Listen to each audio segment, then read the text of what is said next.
Sexual assault laws have been overhauled in Victoria to shift toward an affirmative consent model with better protections for victim survivors of sexual assault.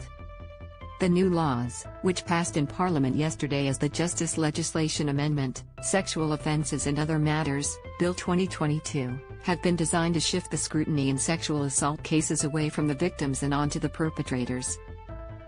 Here's everything you need to know about the changes to consent, stealthing and revenge porn. Read more. New clinics for Victoria and NSW under historic partnership. Are consent laws changing in Victoria? Yes. A person now must receive clear affirmative consent before they engage in sexual activity. Previously, a sexual encounter was only considered sexual assault if the perpetrator knew the other person involved did not consent.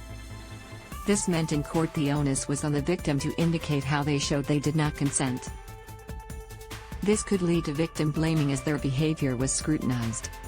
Now in the investigation of sexual assault cases, the onus will be on the accused person to confirm they received consent. The reforms will start to come into effect from next month, when the government will launch a campaign to educate people about the affirmative consent model. The model will begin from July next year unless proclaimed earlier.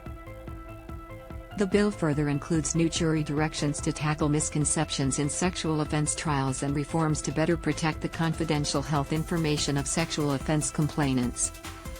What is affirmative consent and how do I get it? The affirmative consent model requires people to get a sign of consent from their partner before engaging in sexual activity. Consent cannot be assumed and is defined as a free and voluntary agreement under the bill. For their belief in consent to be reasonable, a person must have taken steps by saying or doing something to find out if the other person consents. Simply, it must be a clear and enthusiastic go-ahead, the Victorian government has advised.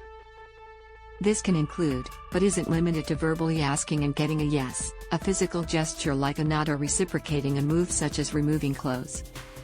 Even if a person meets this minimum requirement to take steps, their belief in consent must still be reasonable in all the circumstances, for example taking into consideration if the steps went far enough, or if there were cues such as pushing away the accused's hand or facial reactions. The bill outlines that a person does not consent to an act just because they do not resist the act verbally or physically. What is stealthing and is it illegal? Stealthing is the removal of a condom or other protection during sex without the other person's knowledge. In addition to violating consent, this act increases the risk of unwanted pregnancy and STI transmission. 1 in 3 women and 1 in 5 men in Australia have been victims of stealthing, according to a study by Monash University and the Melbourne Sexual Health Centre. It is not a criminal offence everywhere in Australia, but under Victoria's new laws it is now considered sexual assault. This is also true in Tasmania, with South Australia to follow. The other Australian states and territories leave stealthing incidents for the court to decide if a sexual assault has occurred. Are there changes to sharing or taking intimate images? Victoria has strengthened laws around intimate images under the new bill. This includes taking intimate videos of someone without their consent along with distributing or threatening to distribute intimate images. A person who knowingly distributes an intimate image of someone else faces 3 years imprisonment under the bill. The laws also now include deepfake porn, where a person's image is used to make it look like they are doing something sexual. What has brought about the changes? The changes follow the Victorian Law Reform Commission, VLRC, recommending the government change the laws through a report handed down in November. At the time, Attorney General Jacqueline Sims said the VLRC's report highlighted the enormous amount of work needed to deliver a justice system that works for victim survivors. The government has said it has worked with victim survivors and the courts to develop the reforms. NSW brought in similar laws in June.